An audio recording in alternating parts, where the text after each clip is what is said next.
vähän tämmönen kesäinen mut tuulinen aamu. Et aamupalan jälkeen varmaan nostetaan ankkurit ja mennään johonkin vähän tyveneen.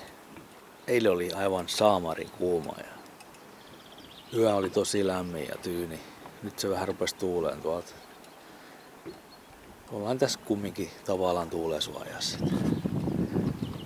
Pikkusen keikutti tossa aina kun herätti. Kiva viikonloppu taas takaa, ihan niin kuin olisi ollut pidemmälläkin kesälomalla tässä näin. Ensi viikolla on juhannus ja sittenhän se lomakin siitä alkaa.